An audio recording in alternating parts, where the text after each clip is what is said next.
Ramen. It's cheap, it's delicious, and for millions of people around the world, it has been responsible for at least one meal that consisted entirely of noodles eaten directly over the kitchen sink at an hour when no respectable meal should be taking place. Today, you can walk into a fancy ramen restaurant and order a bowl that looks like a work of art. Perfectly sliced pork, a soft-boiled egg with a beautiful golden center, green onions carefully sprinkled across the top, maybe some seaweed, maybe some bamboo shoots, maybe a broth that has been simmering for so long that the chef has technically spent more time with it than with his own family. Or you can buy a small brick of instant noodles for less than the price of a bottle of water, throw it into a pot, dump in a mysterious silver packet of powder, and have dinner ready before you've decided what to watch on television. And somehow, these are both ramen. But ramen wasn't always the iconic Japanese food we think of today. In fact, if you travel far enough back through history, the story of ramen doesn't begin in Japan at all. It begins with China and noodles, which, as it turns out, humans have been eating for a very, very long time.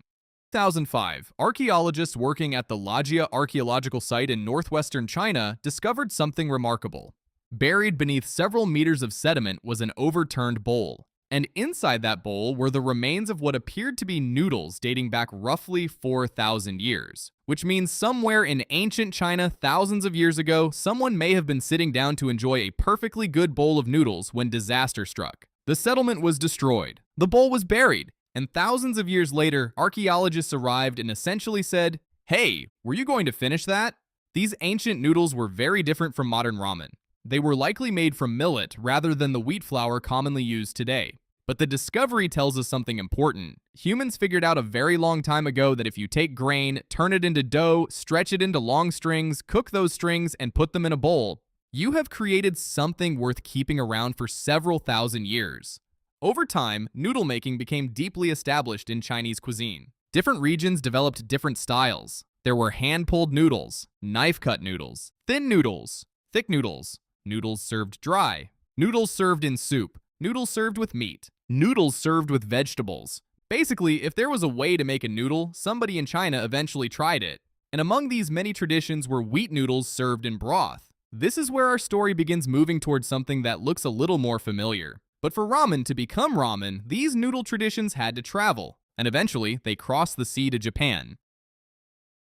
Exactly when the earliest ancestors of ramen appeared in Japan is complicated. Food history is rarely as simple as one person waking up on a Tuesday morning and announcing, "I have invented ramen." Instead, foods evolve slowly, ingredients travel, cooking techniques spread, people migrate, recipes change, and eventually something new emerges. Chinese-style wheat noodles were present in Japan in various forms before modern ramen developed, but the dish we now recognize as ramen began taking shape much later, particularly around the late 19th and early 20th centuries. This was a period of enormous change in Japan. After centuries of relative isolation, Japan opened more extensively to international trade. Foreign communities grew in port cities, and Chinese immigrants brought their food traditions with them. One important location was Yokohama. Chinese restaurants began serving noodle dishes to workers and local customers. These dishes were sometimes called Shina soba, meaning Chinese soba, although the terminology would later change. The noodles were usually served in broth and topped with relatively simple ingredients. At this point, ramen was still developing its identity. Imagine ramen as a teenager. It knows it wants to be a noodle soup. It has a general idea of where things are going, but it hasn't figured out its hairstyle yet. Over time, Japanese cooks adapted these Chinese-style noodle soups to local tastes. Broths changed, toppings changed, seasonings changed, regional variations began appearing. And one particularly important development involved something called kansui. Kansui is alkaline water used in making ramen noodles. Adding alkaline salts to the dough changes the texture and color of the noodles. It helps give ramen noodles their characteristic springiness and slightly yellow appearance. This is one of the things that separates ramen noodles from many other wheat noodles. Without kansui, you might have a perfectly respectable noodle. But ramen noodles have bounce. They have personality. They fight back a little. And by the early 20th century, ramen was becoming increasingly recognizable as its own dish. Then came one restaurant that is often mentioned in ramen history.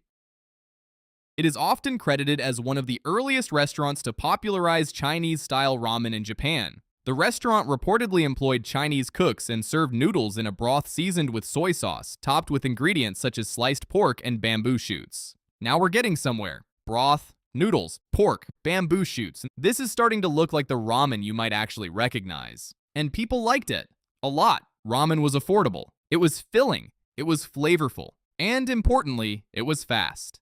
This made it especially appealing to urban workers. Japan's cities were growing and people needed convenient meals. Ramen shops and street stalls began appearing. Workers could sit down, eat a hot bowl of noodles, and continue with their day. It was basically early 20th century fast food, except instead of a drive-through window, you had a guy standing over a giant pot of boiling broth, which is arguably better. As ramen became more popular, different cooks began experimenting. Some broths were lighter, others were richer, some relied heavily on soy sauce, others incorporated miso. Different regions began developing their own identities. But then, Japan entered one of the most difficult periods in its modern history. World War II changed almost everything, including ramen. During World War II, food shortages became severe in Japan. Rationing was widespread. Restaurants struggled. And after Japan's surrender in 1945, the country faced enormous economic and social challenges. Cities had been devastated. Millions of people were struggling to find enough food. And rice, traditionally the foundation of the Japanese diet, was in short supply. But there was another grain becoming increasingly available: wheat. Large quantities of American wheat entered Japan during the post-war period as part of food aid and imports. And wheat meant flour. Flour meant noodles. And noodles meant ramen. Officially, food rationing and regulations made operating restaurants difficult. Unofficially, people were hungry. And hungry people tend to become very creative about rules. Black markets appeared throughout Japanese cities. And among the foods sold in these markets were bowls of ramen. Street vendors could turn relatively inexpensive wheat flour into filling noodles and serve them in hot broth. For people trying to rebuild their lives after the war, ramen was practical. It was warm. It was affordable. And it provided much-needed calories. This period helped transform ramen from a popular urban food into something even more deeply connected with everyday Japanese life.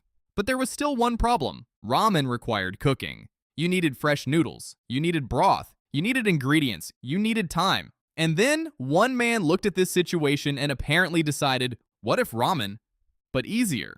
His name was Momofuku Ando, and he was about to change the way the entire planet ate noodles. Momofuku Ando was born in Taiwan in 1910, when Taiwan was under Japanese rule. After World War II, he lived in Japan and became involved in various businesses, but his life took a major turn when one of his businesses failed. Ando found himself searching for a new idea. According to the story often told about his inspiration, he remembered seeing long lines of people waiting for bowls of ramen in post-war Japan. He became convinced that food was fundamental to peace and stability. If people had reliable access to food, society itself would be stronger. So he began working on a seemingly ridiculous idea: instant ramen. The goal was simple: create noodles that could be stored for long periods, prepared quickly, and still taste good. The execution was not simple. Ando experimented in a small shed behind his home in Ikeda, Osaka. He worked for months trying to figure out how to preserve noodles while allowing them to rehydrate quickly. Eventually, he developed a technique known as flash frying. The noodles were cooked, seasoned, and then fried in hot oil. This removed moisture and created tiny holes throughout the noodles. Later, when boiling water was added, the water could quickly penetrate those spaces and rehydrate the noodles. In 1958, Ando's company introduced chicken ramen, the world's first commercially successful instant ramen. It was revolutionary, it was convenient, it was shelf-stable, and at first, it was expensive. Early instant ramen cost more than fresh noodles, which is hilarious considering that today instant ramen is practically the international symbol for "I have $4 until Friday." But as production increased, prices fell. Instant ramen became more affordable, and sales exploded. People could now make ramen at home in minutes. No restaurant, no complicated broth, no noodle-making skills. Just noodles, hot water, and seasoning. Ramen had officially entered the modern age, but Momofuku Ando wasn't finished. Because during a trip to the United States, he noticed something. Americans were eating his noodles wrong. And that mistake gave him another billion-dollar idea. In 1966, Ando traveled to the United States to explore the American market. While demonstrating instant ramen, he reportedly noticed that Americans didn't always have the traditional bowls used for noodles. So some people broke the noodle blocks in half, put them into paper cups, added hot water, and ate the noodles with forks. Ando looked at this and apparently thought, interesting, Instead of trying to convince the world to change how it ate ramen, why not change ramen? In 1971, his company introduced Cup Noodles. The container was the package, the cooking vessel was the bowl. All you needed was hot water. This was brilliant. You could eat it at work, at school, while traveling, at home, in a convenience store, in a hotel room, in a college dormitory at 2:17 in the morning while reconsidering every decision that led you to this exact moment. Cup noodles spread internationally, and ramen became one of the world's most recognizable convenience foods. Different countries developed different flavors. Local spices were added. Recipes were adapted. Ramen became spicy in some markets, sweeter in others. Chicken, beef, seafood, curry, shrimp, vegetable, and flavors that can only be described as probably delicious, but I'm not entirely sure what the picture on the package is supposed to be.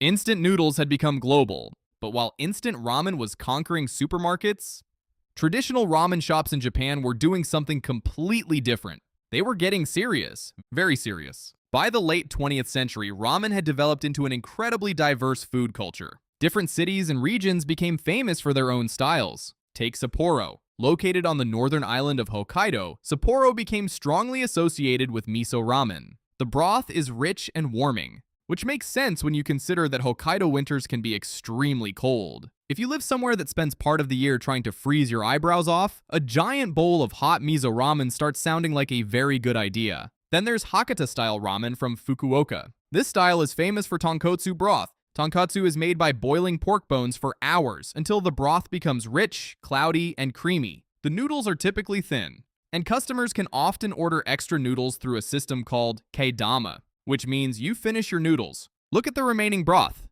and say, "We're not done here." Then there is Tokyo-style ramen, often associated with soy sauce-based broth, and Kitakata ramen, known for thicker, wavy noodles, and many, many more. Ramen became a canvas. Chefs could experiment with broth, noodles, aromatic oils, seasoning bases, pork, chicken, seafood, eggs, vegetables, everything mattered. The thickness of the noodle mattered. The cooking time mattered. The mineral content of the water could matter. Suddenly, the food that had once been associated with quick meals for workers was being treated with extraordinary precision. People traveled specifically to visit famous ramen shops. Magazines ranked them. Television programs featured them. Customers waited in long lines. Ramen chefs guarded recipes. And eventually, ramen began spreading internationally in a completely new form, not as instant noodles, but as cuisine. By the late 20th and early 21st centuries, dedicated ramen restaurants began appearing around the world. New York, London, Sydney, Paris, Los Angeles, and countless other cities. People who had grown up thinking ramen meant a plastic packet containing a dry noodle brick suddenly encountered something very different. Slow-cooked broth, fresh noodles, chashu pork, marinated eggs, seaweed, green onions, carefully balanced seasoning, and prices that made people realize, oh, we've upgraded. Ramen became fashionable. Chefs outside Japan studied traditional techniques. Some tried to recreate regional Japanese styles as accurately as possible. Others created entirely new versions. Spicy ramen, vegan ramen, fusion ramen, ramen topped with ingredients that would probably confuse a Japanese noodle vendor from 1910 beyond recognition. And yet, that's completely consistent with ramen's history, because ramen has always changed. Its roots lie in Chinese noodle traditions. It developed in Japanese cities. It became a working-class meal. It survived wartime shortages and post-war hunger. It was transformed into instant food. It traveled around the world in plastic packets and foam cups. Then it returned as a restaurant dish celebrated by chefs and food lovers. Few foods exist in so many worlds at once. Ramen can be a carefully prepared bowl made by a chef who has spent years perfecting a broth. Or it can be something you cook in 3 minutes because you forgot to buy groceries. It can cost a few cents, or considerably more. It can be eaten in a tiny shop in Tokyo, at a convenience store in Seoul, in an apartment in New York, or in a college dorm room almost anywhere on Earth. And somehow, it's still ramen. Today, billions of servings of instant noodles are eaten around the world every year. Entire museums are dedicated to ramen. There are ramen festivals, ramen competitions, ramen guidebooks, and people willing to wait hours for one specific bowl from one specific restaurant. All because thousands of years ago, humans discovered something incredibly important. If you make food long and stringy, people really like it.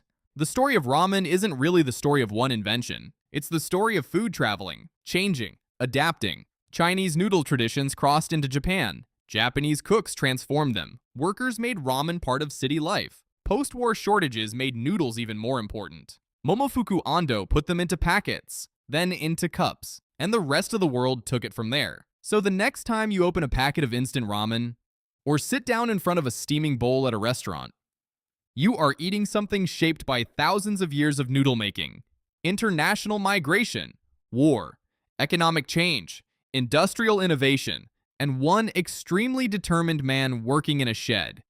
Which is quite a lot of history for something you can cook in 3 minutes.